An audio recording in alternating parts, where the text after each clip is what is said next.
hemófisis, tos con sangre, asociada a la sensación febril y diaforesis, sudoración excesiva, de predominio vespertino. Requiere además haber perdido aproximadamente 8 kilos en el último mes. También indica que no ha recibido ningún tipo de inmunización para COVID o influenza, pues siente temor de asistir a un centro asistencial ya que se encuentra de manera irregular en el país. Al examen físico, la paciente está consciente, alerta, vigil, orientada nefroespacialmente, con ligera palidez cutánea mucosa, saturando 93% con 1 litro de oxígeno. Examen cardíaco, ritmo regular a 2 tiempos sin soplo. Examen pulmonar, destaca presencia de créditos y fluidos en el lóbulo superior izquierdo. Con lo anterior, usted decide hospitalizar a su paciente y solicita radiografía de tórax posterior anterior y lateral, hemograma, estudio molecular para el complejo Mycobacterium tuberculosis por Jenix-Berg, porque sospecha que la paciente presenta TBC pulmonar. Resultados de los exámenes. Radiografía de tórax. Se observan focos de condensación y cavitación en el lóbulo superior izquierdo. Prueba molecular PCR Jenix-Berg. Mycobacterium tuberculosis detectado medio. Rifampicina susceptible. Hemograma, anemia hemolítica, normocística con CHCM de 33 gramos por decilitro y VCM de 83 centilitros, con hemoglobina de 10.5 gramos por decilitro y hematocrito de 30%. Trombocitos leves con recuento de plaquetas de 500 por 10 elevado a 3 miligramos por gramo. Resto de parámetros hematológicos normales. Características del protis, ericocitos normales, leucocitos normales y plaquetas normales. Bueno, ¿qué podemos destacar de los antecedentes relevantes? Si bien está todo lo que les leí antes, se les voy a volver a repetir a modo resumen. Ya, en los datos clínicos tenemos la tos seca alternada con la tos productiva de hace más de un año. Tenemos tos con sangre, la sudoración excesiva en la mañana. Tenemos una pérdida aproximadamente de 8 kilos en el último mes. El paciente no presenta inmunizaciones. También en el examen pulmonar hay crédito y oclusión en el lóbulo superior izquierdo. Una saturación del 93% a pesar de que está con 1 litro de oxígeno. Y la radiografía como tal, vamos a decir que sugiere alteración del parénquima pulmonar izquierdo superior. Con respecto a los antecedentes sociales, tenemos el consumo de droga y la condición migratoria irregular en el país. Con respecto a la prueba molecular de PCR Jenix-Berg, sabemos que tiene Mycobacterium tuberculosis. ¿Cuál especie? No se sabe porque no es lo específico de esta prueba molecular y que es susceptible a rifampicina, que es lo más importante, es lo que nos va a orientar hacia el tratamiento. Y en cuanto al hemograma, ya, tenemos primero que la paciente está anémica, un grado de anemia, infección de carácter crónico y que hay una respuesta inflamatoria activa. Eso es lo único que nos interesa. La primera pregunta es, según los antecedentes, ¿cuál es el efecto epidemiológico más grave? Según los antecedentes mencionados por mi compañera y además del resultado positivo del PCR Jenix-Berg, podemos definir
antes de entrar de lleno a mencionar los factores de diferencia y el mecanismo de patogenicidad, nos parece importante introducir un poco lo que es la estructura y composición de la pared química del Mycobacterium tuberculosis. Bueno, acá pusimos un esquema donde podemos ver la membrana celular. Acá hay tejido vital, por lo tanto acá debe estar el espacio periplástico. Y aquí vamos a tener algunos componentes especiales de este tipo de bacterias, como son, por ejemplo, los ácidos glicólicos que se encuentran acá. Los ácidos glicólicos van a ser ácidos grasos beta hidroxilados, los cuales van a ser en el alta de 60 a 90 carbono, y le van a prevenir entonces las ramificaciones del tejido vital moviéndose al ácido molánico y también hacia los alaninos que podemos ver por acá. Asimismo, estos ácidos glicólicos le van a prevenir el Mycobacterium tuberculosis, que esta pueda ser actuada por acción enzima, es decir, el corte del tejido vital, y también para erradicar el oxígeno en los gránulos de los fagocitos. Por otro lado, vamos a tener un componente súper importante que vamos a ver más adelante de él, como un principal factor de virulencia, el lácteo, el cual ahora podremos decir que presenta una liberación de citoquinas. Asimismo, vamos a tener un grupo líquido de superficie, como por ejemplo el trealosa 6,6 glicolato, el cual es conocido como un factor cuerda y va a estar presente en los principales o en las cepas más patogénicas. Sí. Bueno, teniendo introducido la estructura y composición química del Mycobacterium tuberculosis, vamos a presentar aquellos componentes que contribuyen a la evasión del sistema inmune, siendo este su principal mecanismo de patogenicidad. Para esto partiremos hablando de la inhibición de la fusión y maduración fagosomal lisosómica, donde tenemos al fosfatidilocitol manoxidilofil, el cual bloquea la unión fagosomal lisosoma y además va a permitir o a facilitar la adherencia de Mycobacterium tuberculosis a macrófagos o a células mediante los receptores de Malusa. Por otro lado, tenemos los sulfolípidos de trealosa. Estos también van a tener una acción inhibiendo la unión fagosomal lisosoma, pero también es muy importante considerar que estos van a reducir las especies de tanto de oxígeno como nitrógeno, y por ende van a estar reduciendo el daño oxidativo, lo cual es primordial para que el Mycobacterium tuberculosis pueda seguir sobreviviendo. Por otro lado, tenemos al lipoarenino manano con manosa, MANLAM, el cual es un licolíquido que tiene principal función la detención de la maduración del cromosoma, al igual que el sistema SEC-A2. El sistema SEC-A2 es un sistema de exportación de proteínas, el cual también tiene una importante función en lo que es la reducción de la maduración del cromosoma. Asimismo, tenemos el glicolato de trealosa, los cuales hablamos anteriormente en la pared del Mycobacterium, el cual principalmente es un grupo grande, pero el que destaca es trealosa 6,6-glicolato, o también denominado factor cuerda, el cual también va a, por supuesto, inhibir la fusión de fagosoma y lisosoma, y se ha visto, según la bibliografía que hemos revisado, que tiene una muy importante participación en la inducción de la formación de granuloma, del cual se hablará más adelante. Asimismo, ahora vamos a hablar de la ruptura del fagosoma, donde encontramos al Early Secretory Antigenic Target, el cual es va a ser también secretado por ESX1, que es un complejo proteico, y que va a permitir o facilitar, más bien dicho, la salida del Mycobacterium tuberculosis desde el fagosoma al citosol. ¿Para qué? Para evadir la degradación del Mycobacterium tuberculosis, y además se ha visto que tiene funciones en la destrucción de la necrosis tanto de macrófagos como de polímeros soluciones. Por otro lado, tenemos en la inhibición del estrés oxidativo la enzima principalmente CAT-G. Esta va a tener una actividad catalasa peroxidasa y va a estar neutralizando las especies reactivas de oxígeno, y con esto permitiendo un menor daño oxidativo, lo que es favorable para el Mycobacterium tuberculosis. Por lo más, es importante destacar que estas especies reactivas de oxígeno van a ser secretadas producidas por la misma respuesta inmune del huésped. Por otro lado, tenemos la inhibición de la autofagia, donde vamos a encontrar el enhanced intracellular survival, o factor de supervivencia intracelular, el cual va a ser una proteína secretada y que va a estar ayudando tanto a inhibir la autofagia, pero también va a estar suprimiendo la maduración del fagosoma y va a degradar, a permitir va a bloquear la formación de la autofagia, bloqueando la formación de autofagosomas y con esto evitando así la degradación de Mycobacterium tuberculosis, suprimiendo también la respuesta de TNF-alfa en interleucina 6 y suprimiendo la posible producción de estas especies reactivas de oxígeno. Y por otro lado encontramos a SAM, de sus siglas en inglés Sulfuric 1 Associated Protein, el cual es un complejo que va a estar liberado por también este sistema de inscripción S1. Y lo importante de acá es que va también a inhibir la maduración del autofagia y sobre todo participar en inhibir el flujo de este proceso. ¿Sí? Bueno, todos estos tienen acciones cruzadas, ninguna tiene una acción única a nivel de coactividad. Y sin embargo, como nos hablaba también del mecanismo de patogenicidad, todos los anteriormente mencionados tienen una acción a nivel de evasión del sistema inmune, que es lo que caracteriza a Mycobacterium tuberculosis. Sin embargo, también con respecto a la adhesión, pese a que no está descrito totalmente y aún está en investigación, se ha descrito a los microlatos de trealosa, lo he mencionado desde que mencioné el esquema de la composición, a trealosa 6,6 microlatos factor 4, el cual va a estar importante en formando parte de la pared celular y va a estar unido a los LAM, a los liparabelomananos, provocando y formando una capa asimétrica que va a favorecer la unión bacteriana. Eso es lo que se ha descrito hasta ahora, pero no se tiene más información al respecto.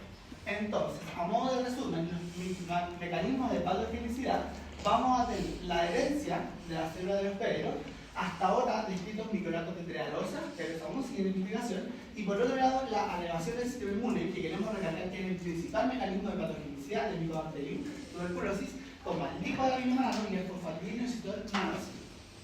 Siguiente. Bueno, a continuación, ¿cómo pudo haber adquirido la enfermedad esta paciente? ¿Cuál es el mecanismo de transmisión de la gente? Bueno, partiremos explicando que el mecanismo de transmisión de Mycobacterium tuberculosis de una persona a otra es mediante vía aérea, mediante la inhalación entonces de aerosoles, como de estas partículas menores a 5 micrómetros de diámetro, que van a quedar suspendidas en el aire, y esta característica de este pequeño tamaño le permite mantenerse suspendidas y por lo tanto recorrer largas distancias. Ahora, una vez que se inhalan estos aerosoles, van a entrar por el tracto respiratorio, van a ser inhalados, eso es súper importante, que ser inhalados por la otra persona, están en el tracto respiratorio y podrían alojarse en los lóbulos superiores del pulmón, de los pulmones. Ahora, ¿cómo la paciente pudo haber adquirido la enfermedad? Bueno, se habla de que para adquirir la enfermedad tenemos que estar con un contacto prolongado con una persona enferma de tuberculosis. Cuando estas personas ya sea tosan, estornuden, hablen o incluso hablen.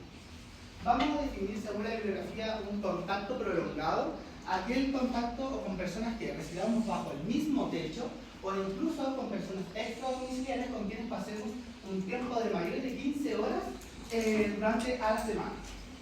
Ahora, considerando el contexto migratorio, como yo le acompañé el caso clínico de nuestra paciente, ¿cómo pudo haber adquirido ella la enfermedad? Bueno, considerando que el migrante puede estar en condiciones de hacinamiento, de mala ventilación y provenir además de alguna comunidad o de algún lugar con alta prevalencia de tuberculosis. Y además, por supuesto, se debe sumar el factor de que tuvo que haber estado en contacto prolongado con un paciente enfermo de tuberculosis. Al hablar de transmisión, de contagio, nos parece importante recalcar, pese a que la pregunta no lo menciona, de que van a existir dos tipos de tuberculosis, o más bien dos estadios de la tuberculosis. ¿Ya? ¿Por qué menciona esto? Porque vamos a tener una tuberculosis latente o una persona con enfermedad de tuberculosis. ¿Qué es lo importante acá, pese a las diferencias y características que presenta esta tabla? Es principalmente que la única forma de contagiar tuberculosis es que la persona presente la enfermedad de tuberculosis activa. Como dice acá, puede transmitir el episodio de la tuberculosis a los demás. Sin embargo, el estado latente no puede hacerlo. Por lo tanto, un prerequisito o condición para que nuestra paciente esté contagiada es que la persona con la que haya tenido contacto sí o sí debería haber tenido la enfermedad de tuberculosis activa. Ahora pregunta 4. ¿Se conoce alguna medida para prevenir infecciones de la población y personas? Bueno, en primer lugar, me gustaría introducir el que es el proceso también llamado programa de control y eliminación de la tuberculosis. El objetivo principal que va a tener este programa es reducir el riesgo de infección, movilidad y mortalidad a nivel nacional. Aquí en la imagen pueden percibir lo que es la norma y la norma técnica, pero en realidad este programa también se deriva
lactantes que nazcan de una madre que también ha estado con tuberculosis. Entonces, si tienen la enfermedad de profilaxis, de ahí recién se puede considerar aplicar la vacuna.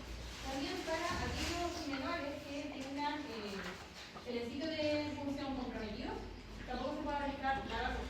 También es importante, no es tan frecuente, pero hay personas que no se les nota la cicatriz. Entonces, para este tipo de personas, se tiene que revisar si están ingresadas en el registro y si están, se considera lo mismo. Sin embargo, si no están en el registro y son menores de 4 años, se puede aplicar la vacuna. Ahora, la quimioprofilaxis. Vamos a comprar dos tipos de quimioprofilaxis, la primaria y la secundaria. La primaria va a estar destinada a aquellas personas que aún no tengan la infección. Por otro lado, la secundaria va a ser para aquellas personas que ya tengan la infección, pero el objetivo principal es básicamente que esto no progrese a la enfermedad que sería la tuberculosis activa. ¿Ya? Y todo esto es súper importante de que la quimioprofilaxis solo se utiliza si hay evidencia clínica y radiológica de que no se está usando con una enfermedad de tuberculosis activa. ¿Ya? Esto es una medida preventiva. Si ya tenemos la enfermedad, si ya se ha desarrollado, ya no va a servir la quimioprofilaxis. De hecho, por lo que también había leído, se puede generar con ciertas terapias, los vacilos pueden generar resistencia, y eso es súper peligroso a nivel de comunidad, porque si llegan a cumplir esos vacilos resistentes, estaríamos ante una dificultad con el tratamiento que se puede llegar a aplicar. Entonces, ¿quiénes están dentro de la profilaxis primaria? En primer lugar, los que no han sido formados con tuberculosis pulmonar o vesicotonal, y los menores de 15 años que han sido contactos de pacientes con tuberculosis pulmonar.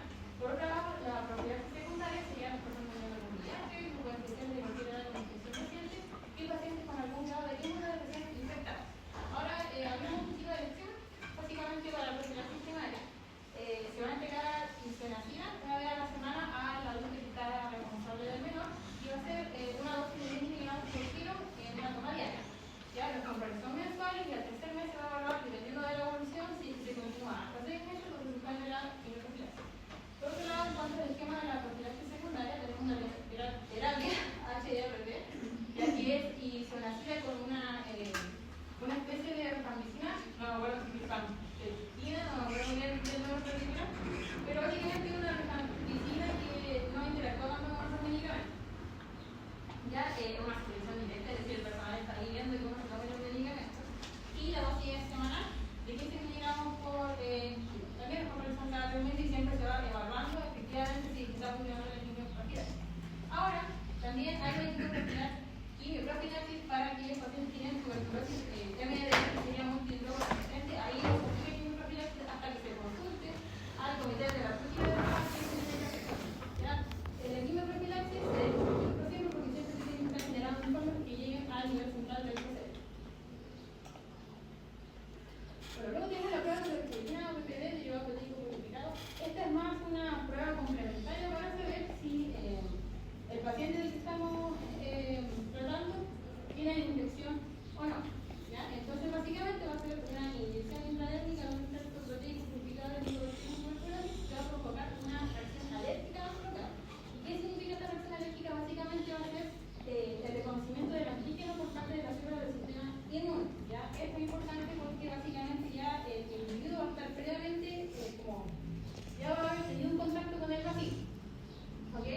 La técnica se puede aplicar tanto con fines como individuales, clínicos, o también epidemiológicos.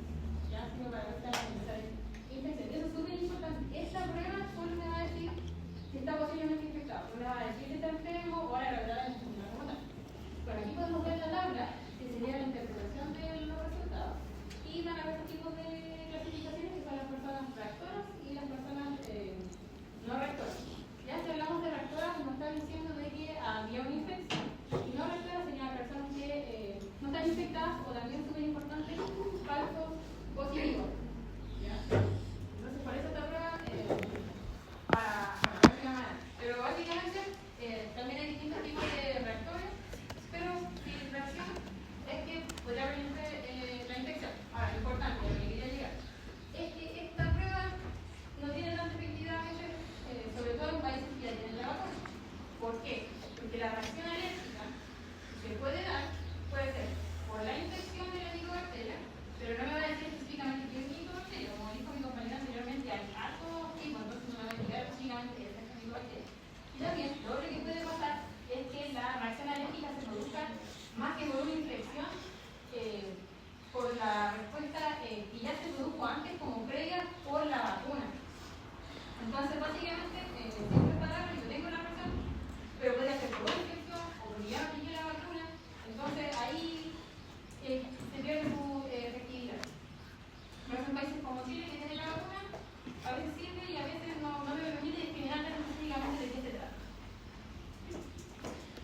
Ahora, pasemos a la quinta pregunta. ¿Qué las condiciones que debe tener nuestra la especialización para poder ingresar a la educación específica de las emergencias y en qué consiste cada una de las materias incluidas en las prevenciones específicas que se deben indicar durante la hospitalización? Como siempre, cualquier estudiante y los procedimientos siempre tenemos que aplicar las precauciones estándar, eso es súper importante. ¿Qué contamos con las precauciones estándar? La higiene de manos, los guantes, la mascarilla, lentes de contacto, los tipos de desecho. Y en este caso, como mencionaron mis compañeros anteriormente, como en la guía de transmisión por vía aérea, las medidas de precaución específicas que se aplican son para este tipo de transmisión. En primer lugar, vamos a encontrar el deseo de precaución vía aérea para que el personal en general sepa de qué estamos hablando, de qué tipo de transmisión se tiene. Y luego tenemos presión negativa en sala con 6 a 12 reglamentos de aire correr. La ventilación que tiene que existir para tratar este tipo de infecciones es súper importante. Tiene que haber una ventilación adecuada y con presión negativa básicamente se refiere a que el aire que está dentro de la sala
de los 2 medicamentos bases usados durante todo el tratamiento de la TBC.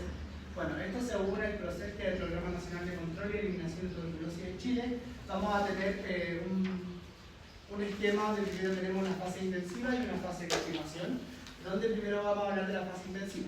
Este va a incluir los medicamentos, como podemos ver, isoniazida, rifampicina, piracinamida y etambutol, con cada uno sus dosis requeridas. Esta fase intensiva va a tener una duración de 2 meses, con una frecuencia de 5 días a la semana, logrando administrar un total de 50 dosis. En la fase de continuación vamos a tener los medicamentos isoniazida con 300 miligramos, rifampicina con 600 miligramos, por una duración de 4 meses, o sea 16 semanas.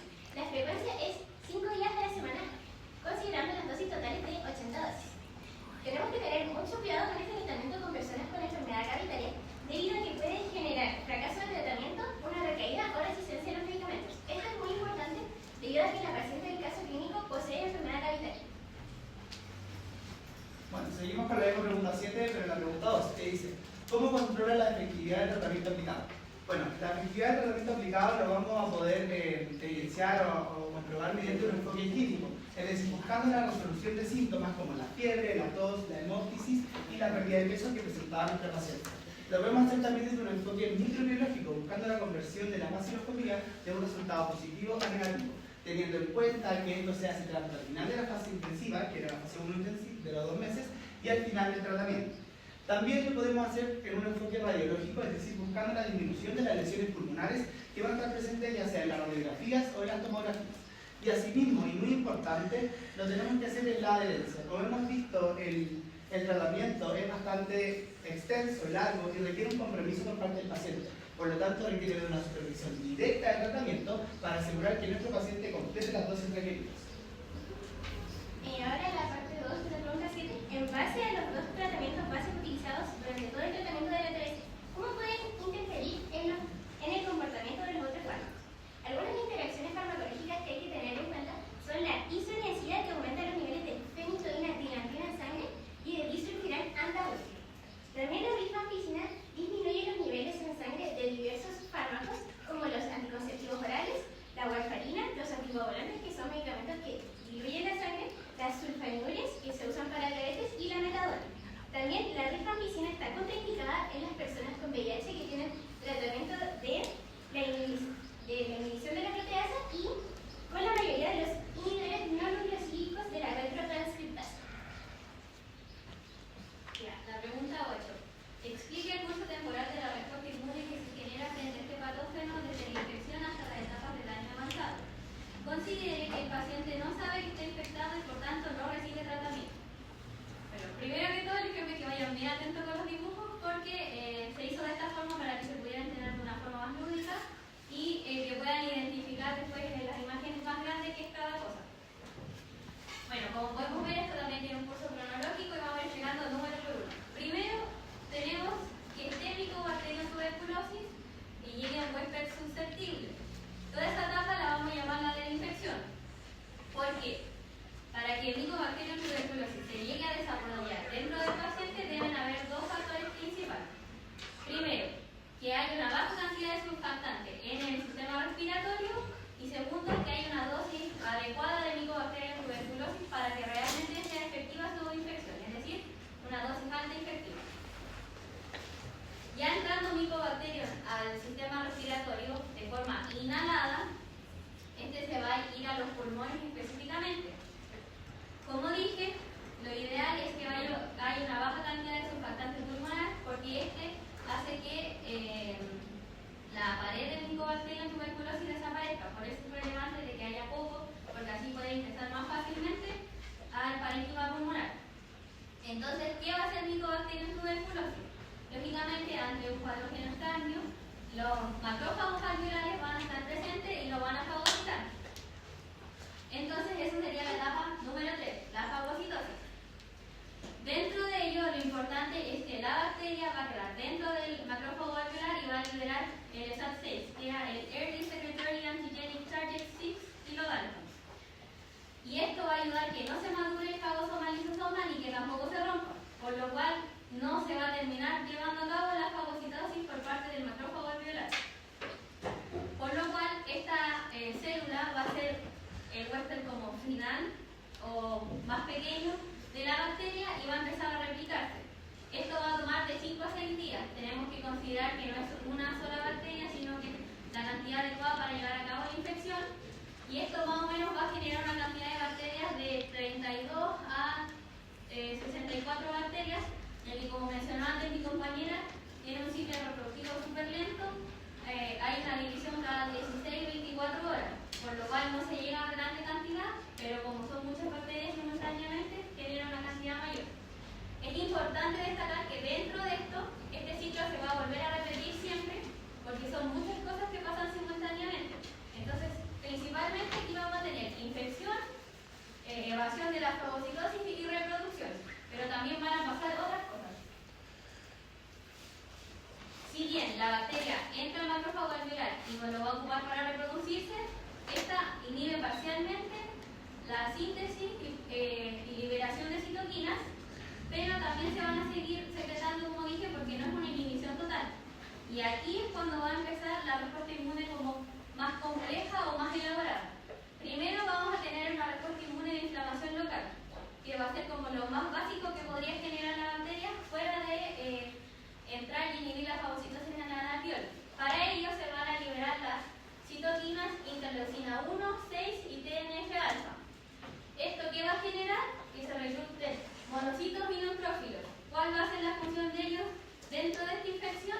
También va a ser la fagocitosis y amplificar la respuesta por medio de la secreción de citoquinas que van a llamar a la respuesta inmune polarizada principal. Esta va a ser mediada específicamente por la interleucina 12 y el interferón gamma, los cuales van a generar la polarización de los linfocitos de Helper H1, y este va a llamar a los natural killers que si bien ya estaban funcionando antes, pero se van a expresar en una mayor cantidad, y su función es citotóxica, y los linfocitos T citotóxicos que también tienen la misma función. Y esta va a ser como el único componente de la respuesta inmune adaptativa, y el otro sería de la respuesta inmune innata. También cabe destacar que el interferón gamma y el TNF-alfa van a generar la producción de especies reactivas del oxígeno y del nitrógeno. Esto es súper relevante porque son especies que ayudan a eliminar la bacteria, o mejor dicho, controlarla. Quiero destacar que si bien la tuberculosis tiene un tratamiento, no necesariamente se puede erradicar. Puede quedar, o sea, en ese aspecto funciona similar a los pacientes con VIH. Es como que baja la dosis infectiva o la carga viral, pero en este caso sería de la bacteria. Queda como en menor cantidad o en un estadio latente. Entonces, espero que le hayan puesto atención a los colores y a los monitos para que puedan entender mejor. Después vamos a tener el pulmón. ¿Y qué va a pasar ya? Esta bacteria se reprodujo, generó muchos otros más clones y va a estar ahí. Entonces, esto va a generar los granulomas. ¿Qué es un granuloma? Es un conjunto de células infectadas que alrededor tienen componentes del sistema inmune, específicamente linfocitos T, helper y citotóxicos. No es uno prevalente enfrente del otro, son ambos. Y como podemos ver dentro del parénquima, dijimos que generalmente se va a dar en la parte superior. Esto pasa porque en esa parte la bacteria está como mejor instalada porque hay un menor drenaje linfático, y esto va a ser súper relevante porque esto va a influir después en la etapa de daños avanzados. Con lo cual, ya vamos a tener este granuloma. Como vimos en clase con el profesor Bucarey, existen 3 estadios de granuloma porque existen muchos tipos que dependen según la patología. Uno de los más famosos es el tuberculoso, que consiste en un granuloma necrótico. ¿Qué quiere decir esto? Ya, tiene la capa de afuera de las células del sistema inmune, es decir, linfocitos T y linfocitos, o sea, T, helper y citotóxicos. Tiene los macrófagos que están infectados, macrófagos sanos, porque lo que hace el granuloma es querer como retener la infección que no salga más afuera. Y aparte, en el medio va a tener ya células muertas o fagocitos muertos, que sería el tejido necrótico. Entonces, desde este estadio vamos a tener 2 formas que en el fondo nos van a dar la tuberculosis latente y la activa. Ya, del granuloma necrótico podemos pasar al sólido. ¿Cómo va a pasar esto? Quiere decir que el sistema inmune realmente pudo atacar mucho el virus y pudo ser efectivo.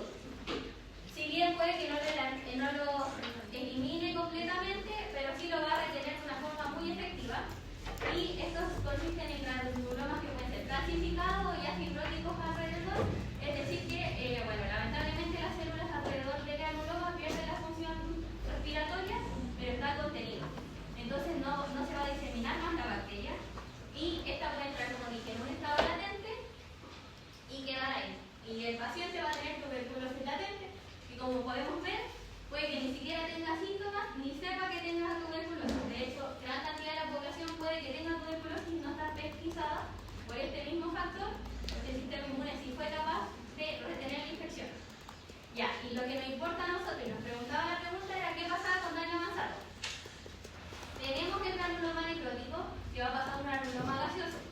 también como se describió en clase, es un granuloma que se puede romper y se puede reinfectar. ¿Esto qué quiere decir? Que la capacidad de las células que quedaron dentro del granuloma, es decir, los macrófagos que se estaban infectando, la bacteria logró vencer al sistema inmune y se reprodujo a tal cantidad que después ese granuloma se rompe y hay reinfección.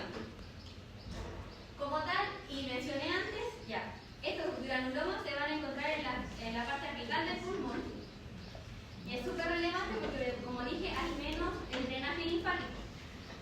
Gran parte de la función de los macrófagos alveolares es que haya un limpiado alveolar más rápido y con esto se ayuda de surfactante y eso se tiene que drenar. Entonces, este drenaje va a ir con bacterias, va a ir con micobacterias de tuberculosis y se va a ir a los ganglios linfáticos más cercanos, es decir, los del tórax, mama, axila, todos los que podemos encontrar en esta parte.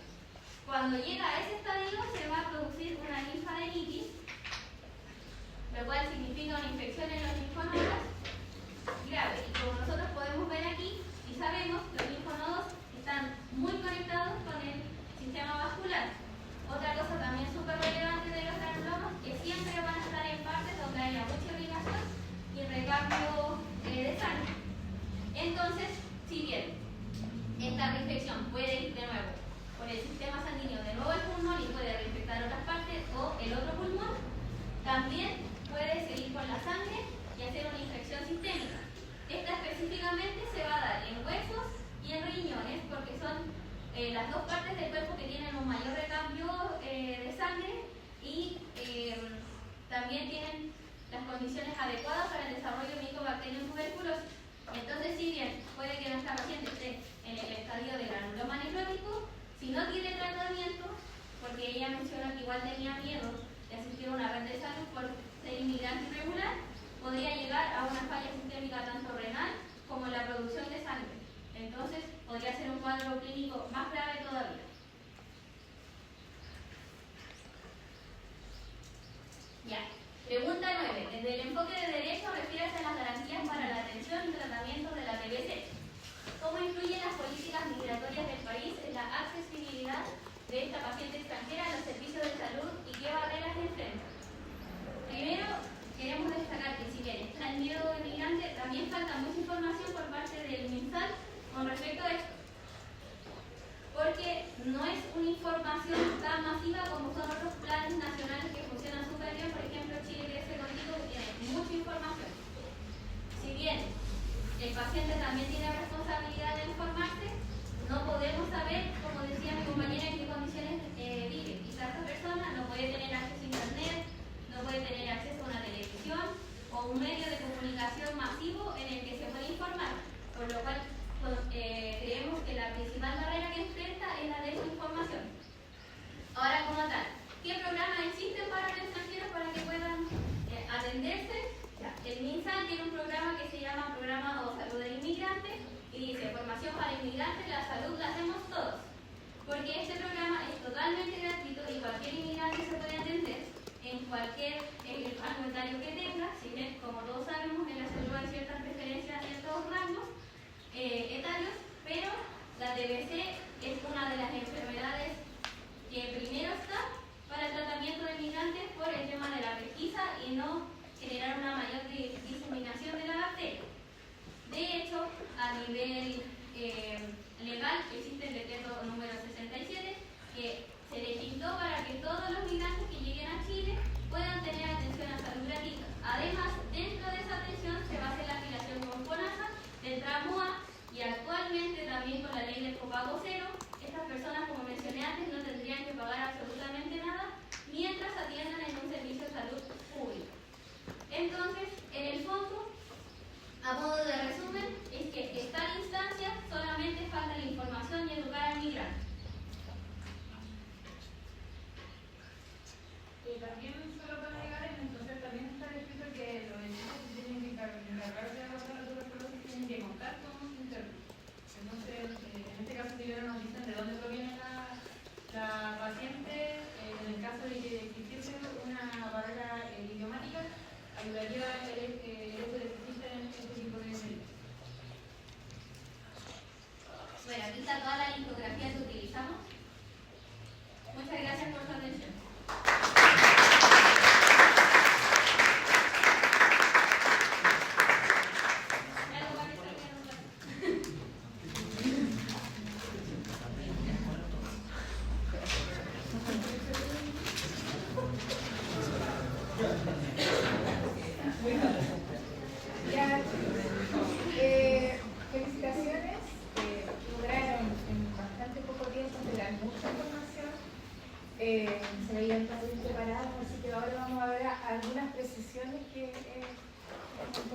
nos llevemos.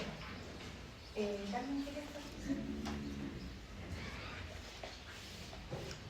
Sí, también los felicito, estuvo súper entretenido e ilustrativo. Bien.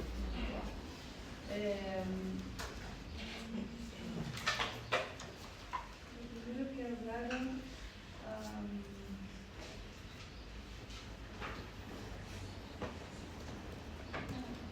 Hablaron harto de los factores de virulencia.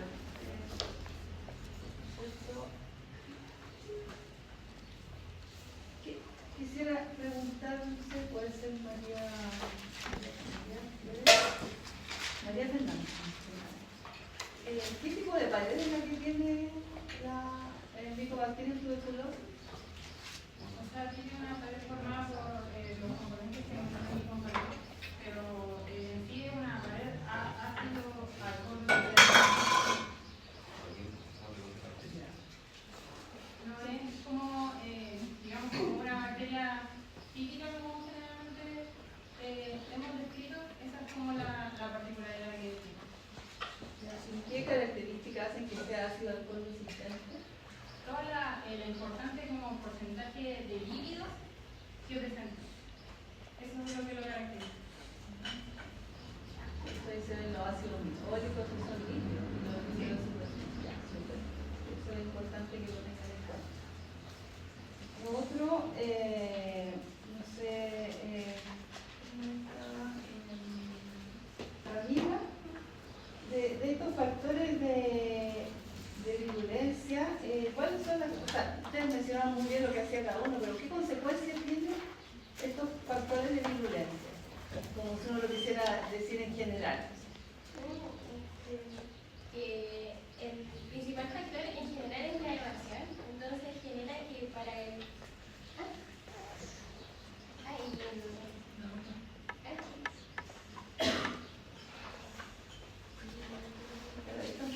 la inhibición de la autofagia. Entonces hace que sea una bacteria muy superviviente en el ámbito intracelular, por lo cual para el sistema inmune es muy difícil eliminarla. Eso es cierto. Todos estos factores al final terminan en que persista la bacteria a nivel intracelular. ¿Y en qué tipo de célula persiste la bacteria tuberculosis?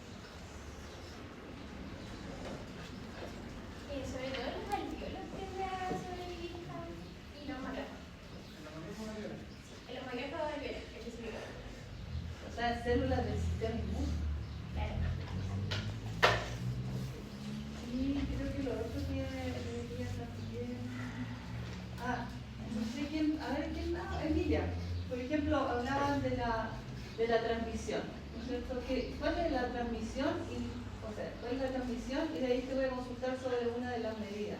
¿Y por qué esa medida? Porque está bien, uno entiende las medidas, las dicen ustedes, pero ¿por qué es también importante? Bueno, como mencionó mi compañera, la transmisión es por vía aérea y creo que es como súper importante que recalcó que son partículas que quedan en suspensión que tienen un tamaño igual o menor a 5 micrómetros. Y nosotros dijimos que la bacteria tenía 3. Entonces cumple ese parámetro y queda suspendido. A pesar que el Mycobacterium igual es como lábil en el ambiente, necesita, como dijimos, intracelular facultativa. Entonces igual es súper relevante a que se llegue a esa cantidad efectiva, como mencioné antes, con la cantidad de horas. No sé si se dieron cuenta que no es como un resfriado que yo puedo estar con una persona, me estornuda y listo. Pero como esto tiene que estar más tiempo porque no dura tanto en el ambiente, pasa a hacer eso y tiene que ser como una mayor cantidad de tiempo de estar como con una persona infectada para que yo pueda adquirir una infección. Entonces es súper relevante que el mecanismo de transmisión sea de la vía aérea y se tomen esas precauciones, porque por ejemplo, como mencionaron, en un hospital que hay mucha gente, muchos pacientes que no están en un estado de salud bueno, la idea es primero que se les quite la patología que tienen con la cual están en un hospital y segundo que no salgan con otra patología. Entonces eso es lo principal como para tomar las medidas de acción y que no haya mayor diseminación de la infección. Una precisión, ¿es lábil la bacteria del ambiente? Sí, según lo que yo leí, no aguanta tanto en el ambiente. O sea, ya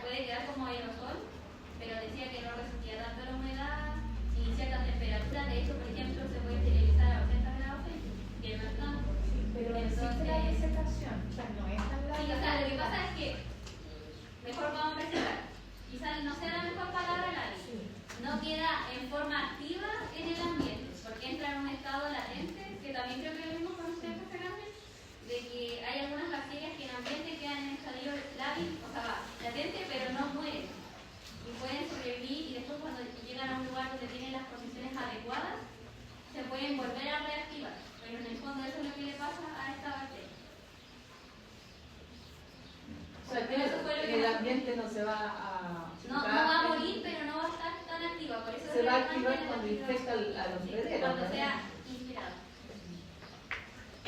Ya, entonces lo que nos interesaba, y saber lo que tú planteaste, para la transmisión se requiere un contacto, digamos, en el tiempo más largo, no basta con estar, no sé, un minuto con un paciente y a lo mejor sin tener alguna barrera de protección. Ahí tiene que haber una posición mayor. Lo otro que mencionó que tenía que ser una persona con TBC activa, no puede ser con TBC latente, porque como yo mencioné en la parte de la respuesta inmune, la paciente con TBC latente puede no presentar síntomas o signos de TBC. Entonces puede que ni siquiera sepa que tiene tuberculosis. Pero bueno, eso va a ver que es súper bueno, pero que después se puede mencionar. Pero ¿por qué esa persona no infecta? Porque lo que pasa es que el granuloma queda Pero lo calcificado mencionaste tú. y aparte de que queda calcificado, alrededor tiene tejido fibrótico, entonces ya no hay opción como dar un tratamiento. De hecho, cuando se queda en estadio, ya podría pasar a necrótico, pero ya tendría que ser demasiado como la evasión del sistema inmune por parte de la bacteria para que después del sólido llegara al gaseoso. De hecho, eso también me faltó mencionar, que nos mencionó el profe en clase. Los estadios de granuloma necrótico sólido pueden ir subiendo o bajando, o sea, pueden volver uno al otro. Pero, por ejemplo, cuando se pasa al gaseoso, después ya no se puede volver. Entonces, es importante que va de acuerdo a lo que estábamos hablando de si queda latente o no la bacteria. Porque una cosa es que se mata el macrófago donde se reproduce, pero otra es que muera la bacteria, que es muy distinto. Ahí hay que hacer una corrección porque la palabra no es gaseoso, sino gaseoso. Granuloma gaseoso. K, con C. En clase lo escuché como así, Sí, no existe. No es gaseoso, es gaseoso. ya después lo cambio la O sea, para mí, yo creo que te complica mucho la aplicación porque una persona que lo tiene latente en el fondo no tiene síntomas, por lo tanto no va a pectorar, no va a transmitir el... Pero que en el fondo esa es la explicación. Ahora, la explicación más fisiológica, claro, de acuerdo. De hecho, agregado a eso, está lo que explicaba mi compañera de la prueba de tuberculina, que hay un estudio con respecto a ello, al personal del área de la salud, que decía que las personas que salían tuberculina positivo, pero no han tenido o desarrollado la TBC, la pueden tener, pero en estadio latente, tienen menos predisposición a desarrollar una TBC activa.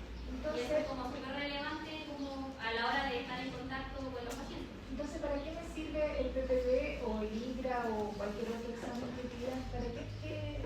¿Cuál es la utilidad? Para saber si la persona está infectada.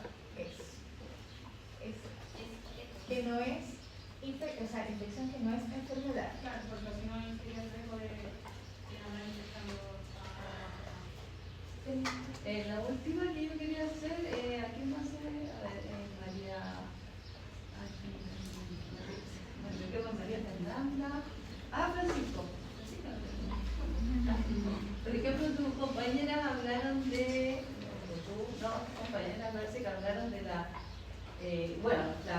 hay que indicar las medidas de precaución vía aérea, ¿no es cierto? Porque ese es el mecanismo, ¿ya? Entonces yo quisiera que fueran un poquito más, no sé si leyeron en realidad el tema de las precauciones, las medidas de precaución consideran que hay una protección individual, sobre todo al personal. No sé si vieron qué personas en particular podrían ser vulnerables y que son personal médico o personal asistencial que debería evitar entrar incluso a la sala. O sea, puede haber personas profesionales de la salud que vienen atendiendo a nuestros pacientes. También se considera que el deseo, por ejemplo, que si no tienen formación de educación, tienen que entrar a limpieza o sacar la ropa de la cama y estar constantemente haciendo el aseo de la habitación del paciente. También ellos tienen que recibir alguna inducción, alguna educación en base a esto. Y por eso también se aplica esta tercera obligación por vía aérea, para que exista como a modo general en el área de hospitalizado al paciente este conocimiento de que es por vía aérea y que tenemos que tener estas precauciones específicas como la prevención de mascarilla, o el lavamanos que está por siempre en la... Claro, pero la pregunta es, ¿qué persona podría ser más susceptible? Que ustedes tendrían que estar atentos a que esa persona no... A los alumnos comprometidos, Bueno, y también considerar a las personas como las visitas, porque ahorita considerando las visitas. ¿Ya? y ¿Pero la qué condición? ¿Hay alguna condición especial o no contaron ni una?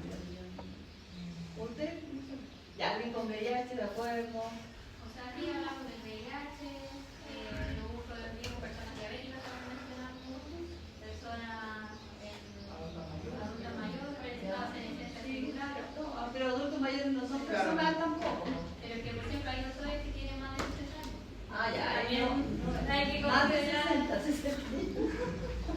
Entonces, hay que igual como que, más que todo, estar atento a eso. O sea, también como que se informe al servicio de salud donde trabaja la persona si es que tiene alguna como patología relevante, que en este tipo de casos nosotros sepamos de que no lo podemos asignar con ese paciente para que lo trate y no se infecte, porque uno también, el mismo, por ejemplo, riesgo que uno podría tener de adquirir VIH si es que no se está jugando y se pasa a llevar con una aguja. O sea, entramos como en esa categoría de tener la suficiente precaución y información al respecto, de no estar como con pacientes que te podrían, si ya tienen una patología de base, enfermar más y quizás llevar a un estadio grave. Bueno, asumo que no lo leyeron porque a lo mejor no estaba.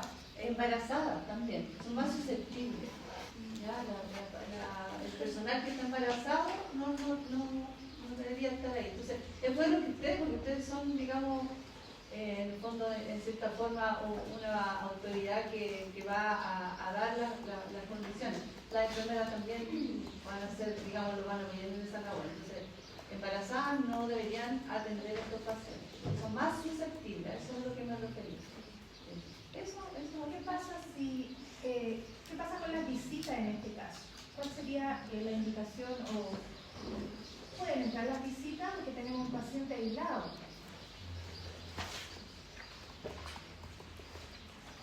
O sea, si estrictamente por día a día, en clases no debería tener sentido.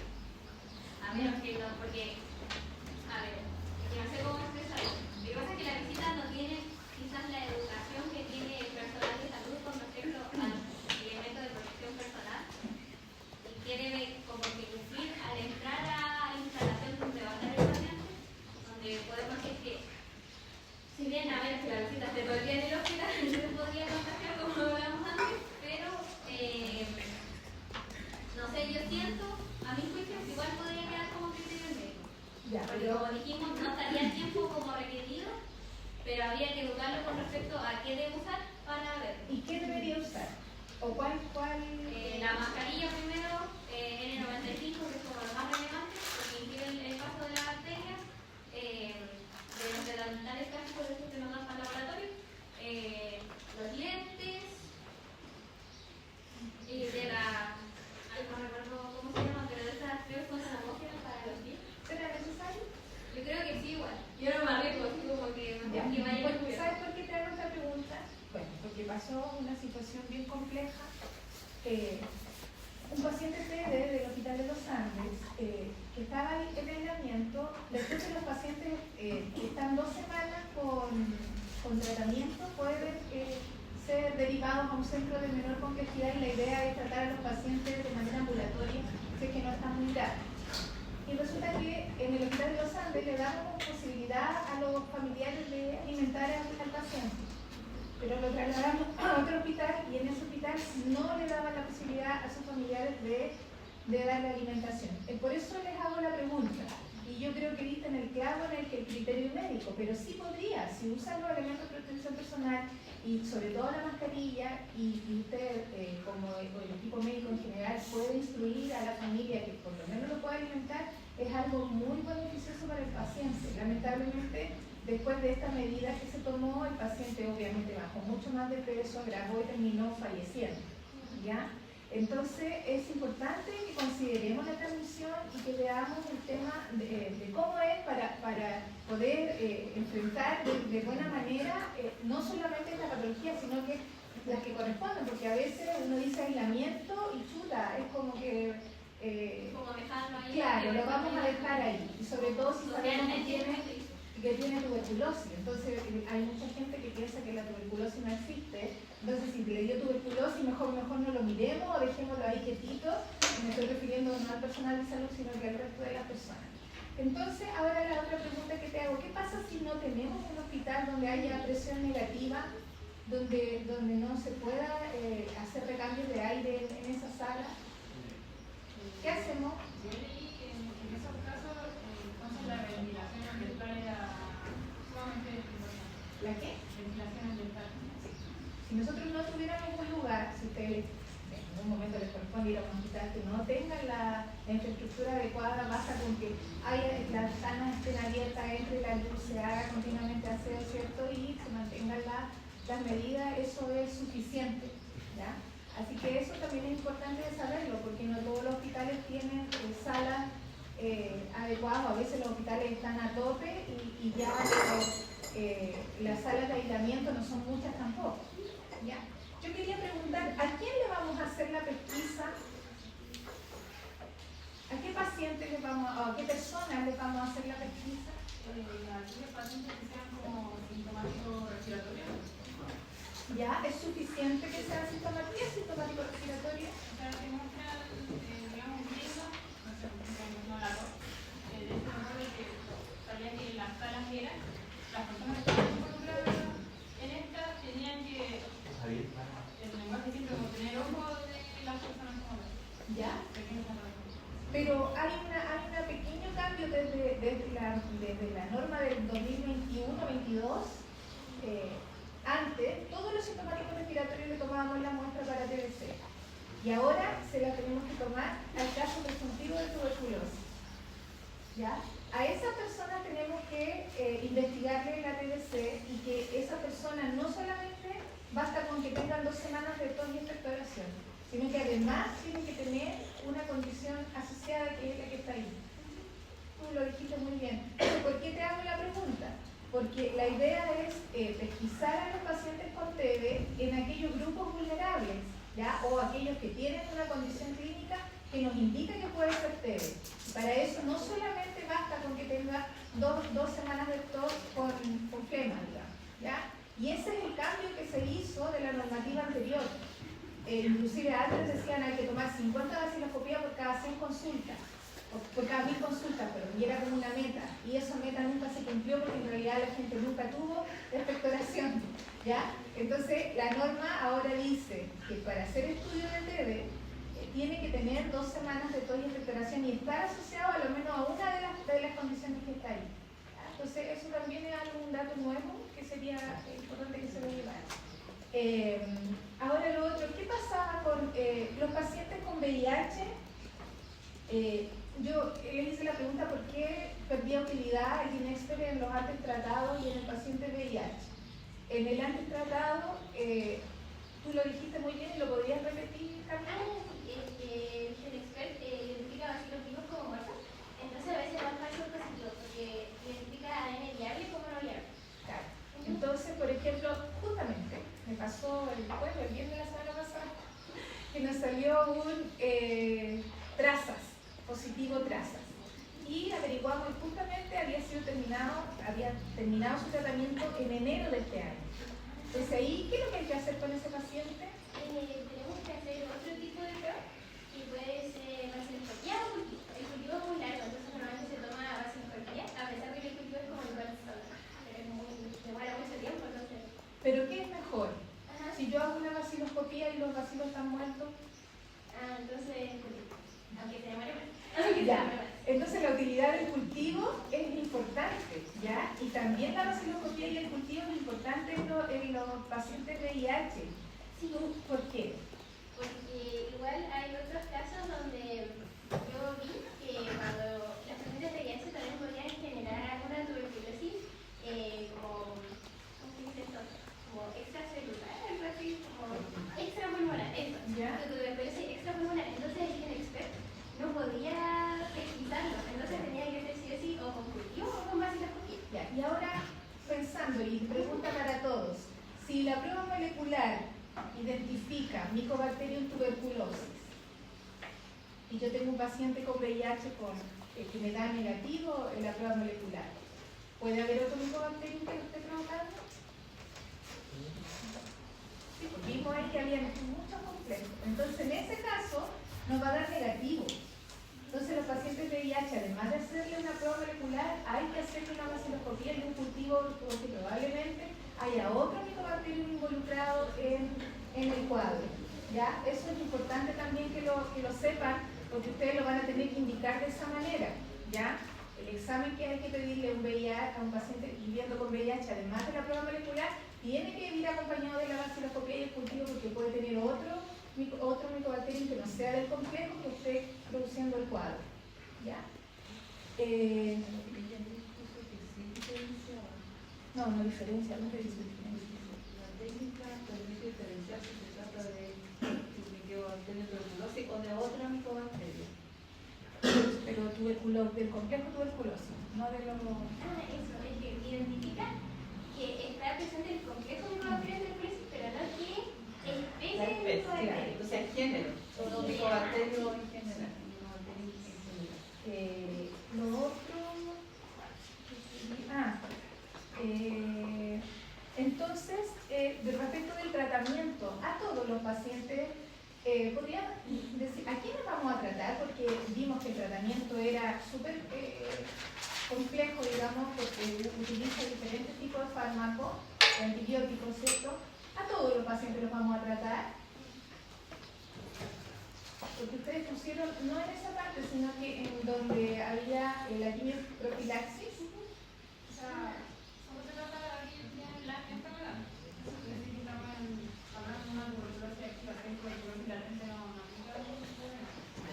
Y cuando recién hablaron de otra, pusieron otra, cuando hablaste de la rifapentina, cuando hablaste de la rifapentina, estabas hablando de tuberculosis latente. Entonces me dijiste que íbamos a tratar solamente la tuberculosis activa. Ya que el esquema para la quimioprofilaxis es isoniazida y rifapentina. Ese es el esquema, según lo que leí, como nuevo que debería ser ¿Pero para quién es esa? para quimioprofilaxis celulares. ¿Y a quién se la aplica? A los pacientes que tienen tuberculosis latente. Ya, perfecto. Ya, entonces, o tienen que tener tuberculosis latente o tuberculosis en fase activa, pero la latente se la vamos a buscar a los pacientes que estuvieron en contacto, ¿ya? No es como que hagamos un screening y veamos todo lo que tenemos y le vamos a entregar quimioprofilaxis, ¿ya? Eso es importante. Eso también se ingresó ahora hace poco, que antes no había tratamiento para la TB latente. ¿Y encontraron algo de la vitamina B6?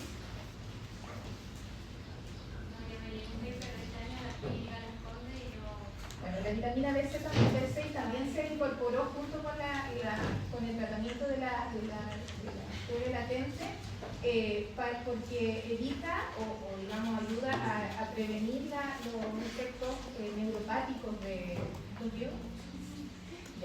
Entonces eso también es parte de la nueva digamos, forma de tratamiento que se incorporó en la norma.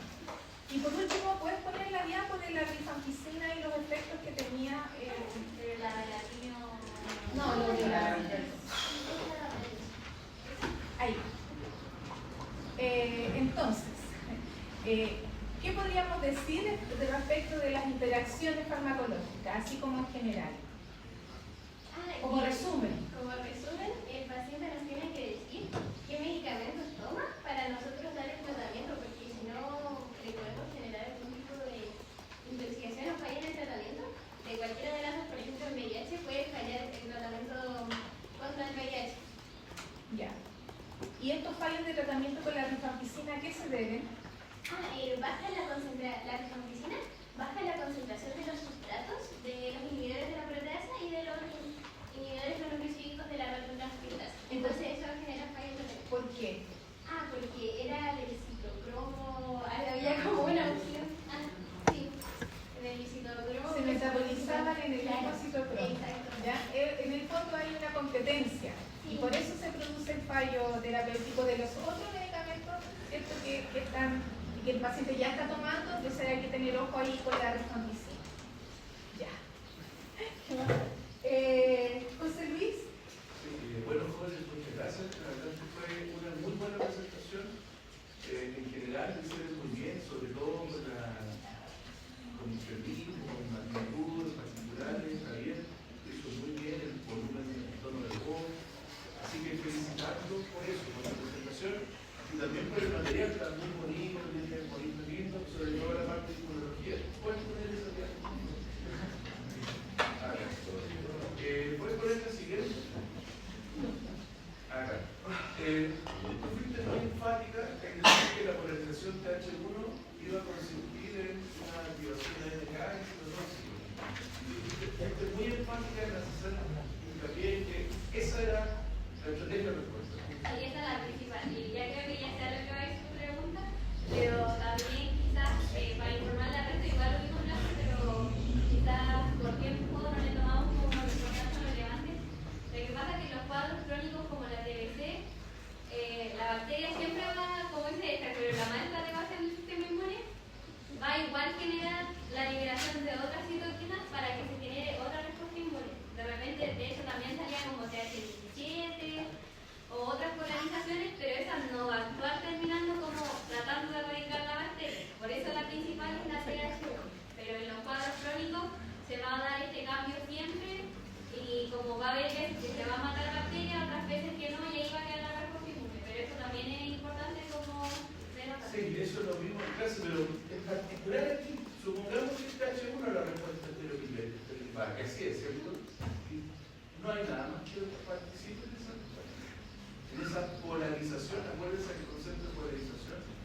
Bueno, igual podría ser un TR porque si está como este cambio de repente ¿No será que más de la de grupo polarización? quiera mirar a eso? Linfocitos de anticuerpos. Dije que, acuérdense que una polarización no es excluyente.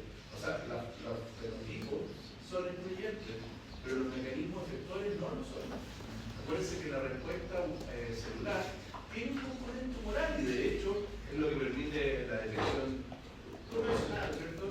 De hecho, es la base de la vacuna. La vacuna lo que busca es producir anticuerpos. ¿Ya? Entonces no se olviden, usted tiene razón, es efectivo, pero el anticuerpo que utilidad va a tener en este caso. La reacción de mayor presentación antigénica para después que se siga polarizando formas para muerte intracelular. No, pero el anticuerpo, acuérdense que aquí también hay activación de linfocitos T. No, pues, va a activar los linfocitos, ya va. Primero, en este caso, los macrófagos igual se activan, las células dendríticas también van a tomar el epito, que lo van a reconocer, y después se va a generar el anticuerpo para que se sigan generando más respuesta inmune. Porque se va a volver a hacer la presentación antigénica a células nuevas. No sé si me entiendes lo que le quiero decir. No entiendo por qué tiene que ver la presentación antigénica con los linfocitos T. Porque mismo los anticuerpos. Y el anticuerpo es una parte que se secreta. Ya, pero a lo que voy es que ¿en qué papel la pregunta es ¿en qué papel cumplen los anticuerpos que también se producen en la polarización TH1 en este caso? ¿Cuál es el propósito? Independiente si son efectivos o no. Eso, básicamente neutralizar, ¿cierto? Obsolizar y neutralizar. Ahora, el problema acá, y es muy bonito el caso, como un mecanismo de evasión, es que los mecanismos efectores de los anticuerpos, tal vez el principal, que es la autorización, se va al tacho de la basura por los mecanismos de evasión que tiene esta bacteria. ¿Sí? ¿Cierto? Ya, eso no hay que perderlo de vista. Pero además, no hay que perderlo de vista porque también sirve por pruebas serológicas, por muchas cuestiones los anticuerpos. ¿Sí? De repente que sea detectivo de esta cuestión. También me sumo a la observación que hizo la doctora Aravena de que no es gaseoso, lo digo como gaseoso. La idea escrita como gaseoso. Si yo les decía que eso era como una especie de yeso. Es que a nosotros nos sale la imagen así como juntas siempre, con un señor escribiendo. Pero sí, tan bonito, tan bueno. Pero después la pasamos. No, es un detalle bonito. No, porque le tiene que ser Y lo otro que les quería preguntar es si ustedes encontraron algo, sobre todo pensando en la última pregunta de los migrantes, si encontraron algo de cepas multidrogoresistentes, vieron algo porque se nota súper actualizada la presentación, pero se toparon con trabajos que hablaran sobre resistencia antimicrobiana.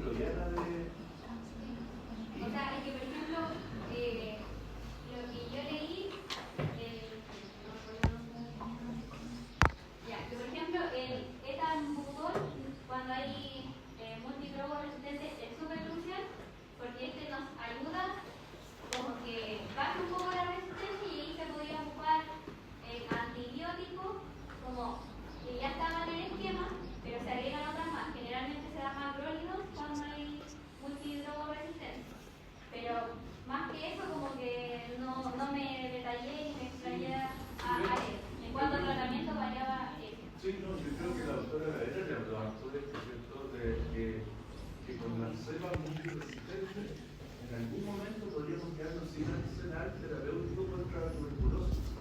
Y esta bacteria está diseminada en todo el mundo. De hecho, a propósito de este caso en particular, que es un tema de para salud y sociedad, en muchos países los migrantes no pueden ingresar si no se le hace un tamizaje de ITS y de tuberculosis. Por ejemplo, en Canadá no pueden entrar si no tienen esa prueba.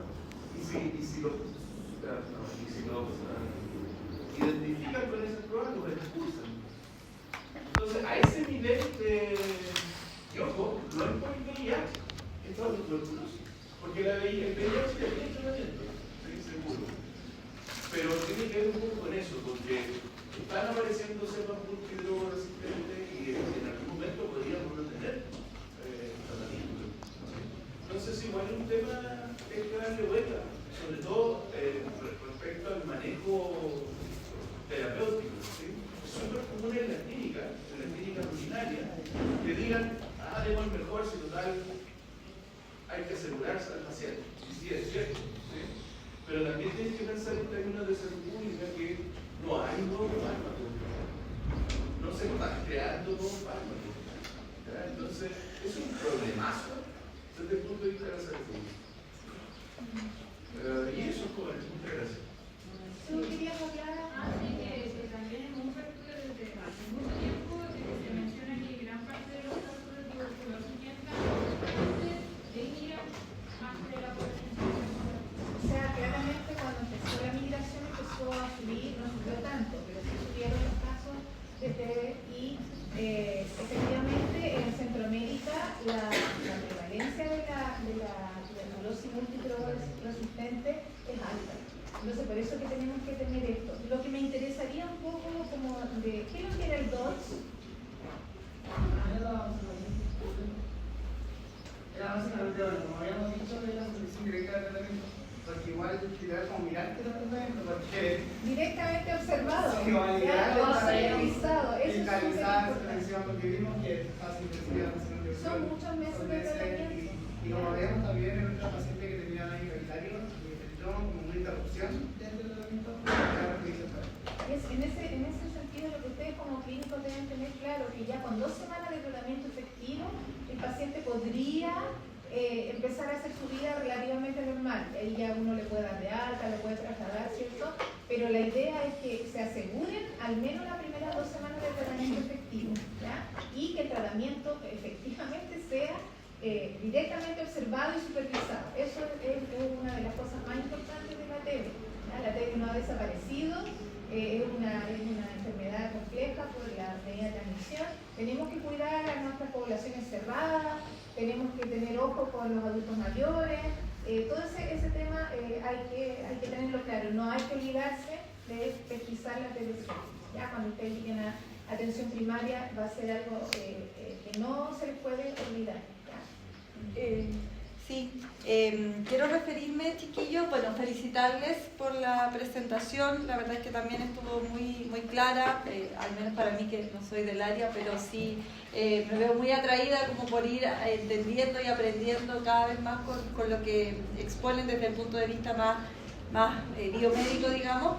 Pero efectivamente la interrogante que nosotros les hicimos en relación al enfoque de derecho tiene que ver justamente con que ustedes puedan hacer ese enlace, ese cruce entre aquello que tiene que ver con una política de salud pública, con mirar estos elementos como los que está aportando el profesor Bucarey, ¿cierto? En el sentido de ver cómo es que hoy día vamos avanzando o no se avanza o no se profundiza en la tuberculosis propiamente tal, y cómo hay algunas situaciones o prácticas o políticas de salud pública que pueden ser leídas como discriminatorias hacia ciertos grupos de la población, ¿ya? Entonces tomar un posicionamiento al respecto, pero mirando este abanico de situaciones y condiciones a las cuales se ve expuesta a la población, es muy necesario. No solamente necesitamos este enfoque que promueve los derechos, ¿cierto? Y que pudiésemos sentarnos a hablar del derecho a la migración, el que no existan estas barreras. Yo recuerdo en el año 2017-18, cuando se dio el mayor flujo migratorio de personas haitianas a nuestro país, que se pedía que hubiera, ¿cierto?, un mayor control respecto de estos temas. Se pedía que hubiese aislamiento de las personas al ingresar. Y eso desde otros sectores, desde otros lugares, podía ser leído como una práctica discriminatoria. Pero si nosotros ponemos el ojo hoy día o tenemos mayores elementos para dar esa discusión, podemos entender incluso que es necesario, ¿ya? Y con ustedes como profesionales de la salud el día de mañana, sí necesitan plantearse por mayores elementos frente a estos temas, ¿ya? Porque claro, pueden ser enjuiciados, pueden ser vistos, ¿cierto?, como profesionales que están en contra, que no promueven, ¿cierto?, el derecho a la salud de las personas, etcétera, etcétera. Y tiene que ver con tener una mirada mucho más amplia sobre estos elementos. Efectivamente hay países donde existe, ¿cierto?, o se solicitan exámenes previamente a las personas que ingresan, se realizan aislamientos para tomar esas pruebas y esperar el tiempo que sea necesario. Entonces Chile ahí también tiene mucho sobre lo cual quizás avanzar o tener un abordaje más amplio, más integral en torno al tema. Entonces ahí reitero para todos la pregunta: ¿cómo influyen las políticas migratorias en la accesibilidad de esta paciente o de esta situación a los servicios de salud? ¿Qué barreras se enfrentan? Tiene que ver con mirar todo esto entonces, ¿ya? La política migratoria no solo tiene que garantizar per se el acceso, el ingreso de personas, sino que más bien una política migratoria desde el punto de vista de salud pública debiese tener en cuenta estos elementos, ¿sí? No sé si a todos les queda más o menos claro el punto, ¿ya? Eso, chiquillos, los felicito.